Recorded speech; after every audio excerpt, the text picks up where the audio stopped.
quero começar dizendo assim, parabenizando, né, a quem está aqui, porque não deve ser uma situação fácil quando a gente passa por um momento desse, né, uma dificuldade no relacionamento como a traição. E vocês se dispuseram a estar aqui para orientar e falar e trazer experiências também quanto a isso. Muito obrigada, porque tem pessoas que passam e se envergonham e se entristecem, mas não entendem também que pode utilizar disso para abençoar quem está em casa e orientar e ajudar também quem pode estar passando por essa situação. Mais uma vez, muito obrigada, com muito respeito, tá? Eu sou psicóloga, com muito respeito, eu agradeço a vocês por essa exposição de vocês às pessoas que estão em casa quanto a este assunto, compreendendo que mais vale agradar o Senhor, mais vale, né, honrar o nome do Senhor do que às vezes o nosso próprio ego, o nosso próprio eu, né, de ficar às vezes deixando de abençoar quem está em casa. Muito obrigado de coração mesmo. Amém. Muito obrigado, viu? Nós é que agradecemos. Né? Pelo que vocês estão trazendo aqui. Começa então, Otávio. A situação, nós queremos conversar hoje de forma geral sobre este assunto, né? Não só especificamente sobre a traição e se eu perdoaria ou não a traição, mas às vezes o que leva a pessoa, os processos que acontecem até chegar numa traição, como que se percebe, como que se identifica e como principalmente trata, cura e perdoa esse tipo de situação. Eu até, antes quando fui convidado ontem, né, me ligaram e tal, assim, a traição, ela não é um fato isolado, ela não é uma atitude isolada, né? Existe um processo para que haja a traição. No caso meu e da Valéria, eu fui o que traí, né? Eu fui o que escolhi tomar essa atitude, porque na verdade tudo na nossa vida é escolha, não é? É questão de atitude. Então, eu tomei a decisão na minha vida um dia de trair a minha esposa. Só que é um processo. Você não acorda, Adriane, assim, hoje eu vou trair pela primeira vez a minha esposa. Não, não é. É um processo. Você começa a se distanciar, você começa a dar valor para outras coisas, você começa a mudar os seus valores. Então, como é que é essa história, não é? Na verdade, eu e a Valéria, nós começamos, assim, nosso namoro muito inflamado, né? Ela veio de um relacionamento, de um noivado. Para quem já conhece a nossa história, sabe um pouco dessa história, sabe que foi assim uma história minha da Valéria muito linda, um romance muito maravilhoso no início, porque nós éramos dois jovens, nós somos dois jovens super apaixonados. Isso aí, muito bem, né? Muito bom, gostei. Super apaixonados, né? Ramon gostou lá, olha lá. Não, Ramon, depois eu te dou uma aula, Ramon. Isso aí. Mas nós, assim, vivíamos um relacionamento assim, muito apaixonado mesmo, como se não importasse o dia de amanhã. Né? E até que nós, então, decidimos casar. Nós nos namoramos durante 6 meses e casamos num período assim curto de 6 meses de namoro. É claro que o tempo não faz muita diferença, porque eu conheço muitos casais que hoje, com o tempo mínimo, até acho que hoje nós já conhecemos casais que tinham 3 meses de namoro e casaram, e hoje estão bem.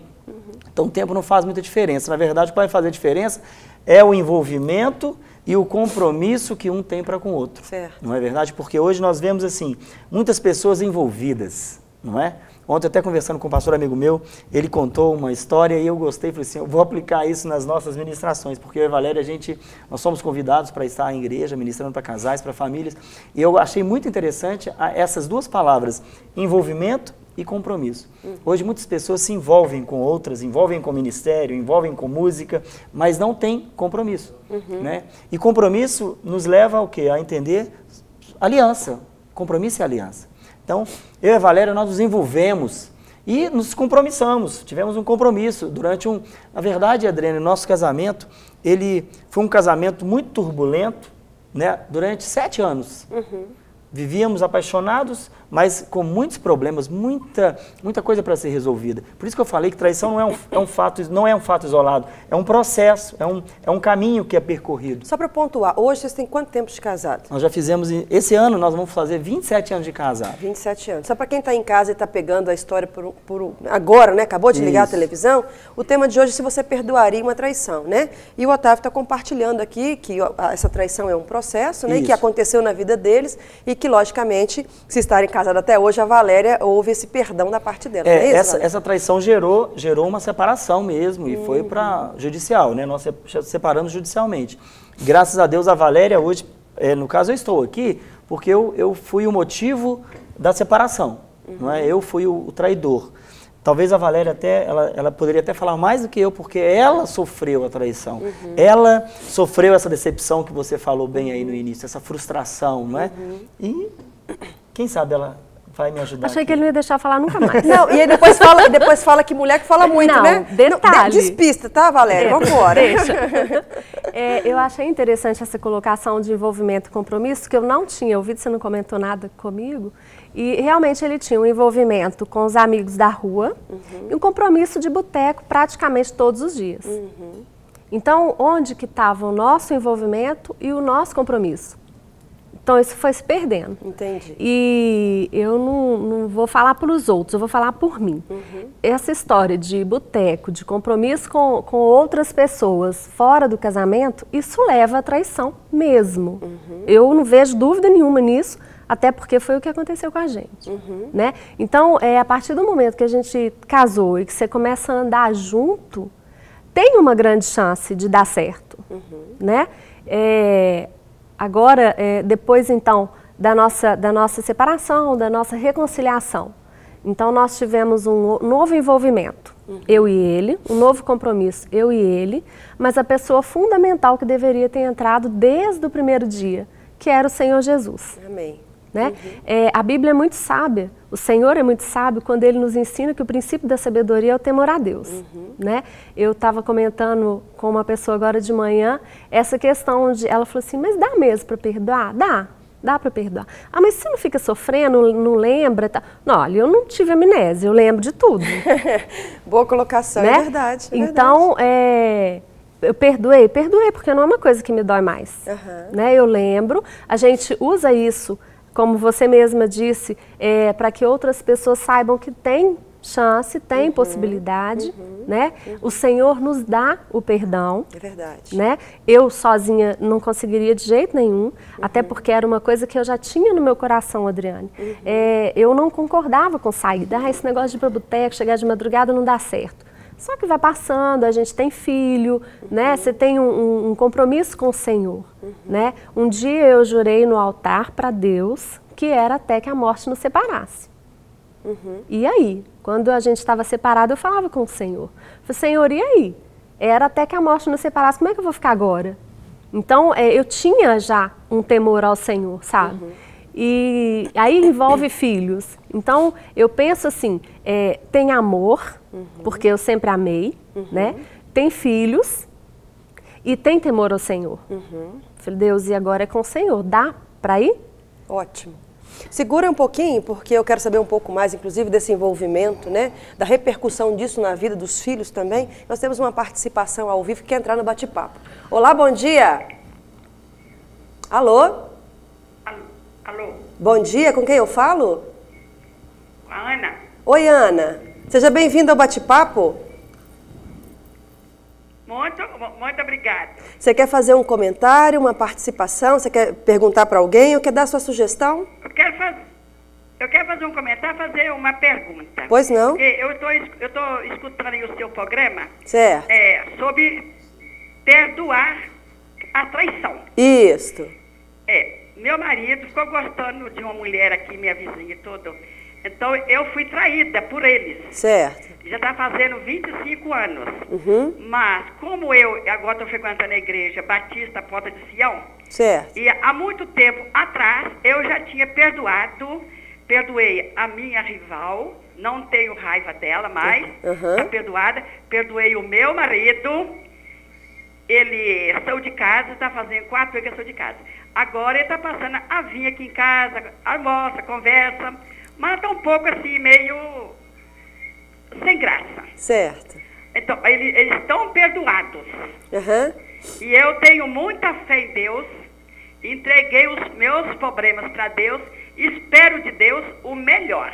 Ô Ana, você voltaria com ele, caso ele quisesse? Voltaria porque ele é pai dos meus filhos. Eu tenho 4 filhos com ele. Perdi 2 com acidente de carro, tenho 2. Mas eu não quero confusão e nem inimizade. Nem meus filhos com ele, nem meus filhos comigo. Entendi. Eu quero paz na minha casa. Eu quero paz com a minha família. Ô Ana, você então é testemunha de que é possível sim perdoar uma traição, é isso que você quer dizer? Eu perdoo uma traição. Então, a traição pode ser a mais terrível, a mais trágica, mas o meu coração e eu, na minha mente, eu não aceito aquela raiva, aquela confusão, aquela briga. Certo. Eu não aceito. Então, todos os dois estão perdoados. Já levei ela na igreja, converso com ela, sinto que ela está muito para baixo, mas estou pedindo a Deus que ela seja muito feliz. Que isso não está nela e nem nele. Isso é obra do inimigo. Amém. Estão perdoados todos os dois. Amém. Ô, Ana... Quero muita paz na minha vida, com ela e com todos em volta de mim. Que ótimo. Glória a Deus pela sua vida. Amém. Obrigada pelo seu testemunho e participar conosco, tá, Ana? Amém. Fica na paz. Amém. Fique com Deus também, que muito obrigada, que Deus ajude todos vocês. Amém. Obrigada. Tchau. Pastor Samuel,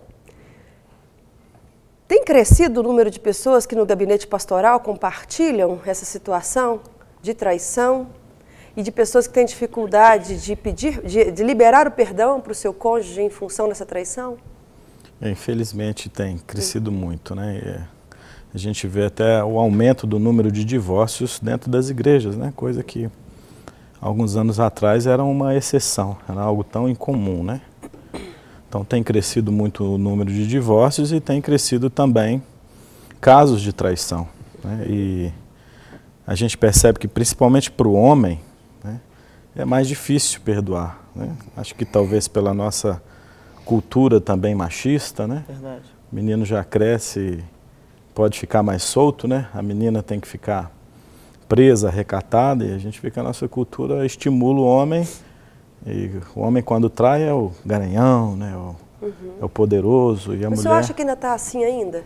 Ainda no meio cristão, pessoas que crescem dentro do evangelho, ainda tem essa cultura incutida nos meninos de que é permitido para eles e não para as mulheres? Talvez não naqueles que nasceram, né? Mas a gente tem muita gente que chega todos os dias na igreja, né? E os valores do mundo estão ainda impregnados dentro deles, né? Então, de certa forma, inconscientemente, pode passar essa visão, né, de que para o homem é menos complicado do que para a mulher. Realmente o perdão, no caso do homem, o que eu tenho percebido na prática é que é mais difícil, né, de acontecer.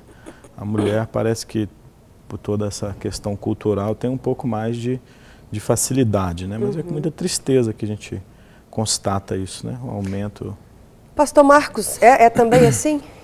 Contigo lá, como orientador, como conselheiro? Sim. A gente percebe muito que os casamentos estão assim sofrendo muitos danos, né? Pastor Samuel fala sobre as pessoas que vêm, né? Que vêm do mundo para a igreja, né? Claro que elas têm alguns comportamentos errados, mas a gente percebe que pessoas criadas na igreja, muitos deles, o padrão ainda não é o bíblico. Ainda deixa a desejar muito, mesmo sendo criado nas igrejas. Porque a maioria das amizades, dos colegas, das escolas, estão fora, né? Não tem esses valores, né, cristãos, né, autênticos, né? Então, quando chega na fase do casamento, que é uma fase de se lidar com o outro e você ter uma cultura, você foi educado numa escola, uma família, e você vai agora viver uma vida a dois com uma pessoa estranha, que teve uma cultura diferente. E agora é o tempo da adaptação. Então, com isso, a gente percebe que dentro da igreja, a gente,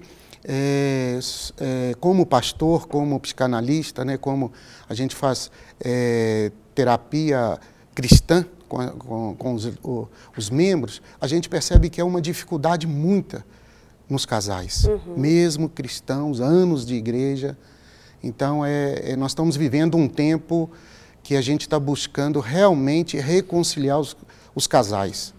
Porque há muitos casais casados, mas não vivendo uma vida plena de amor, de carinho, de dedicação.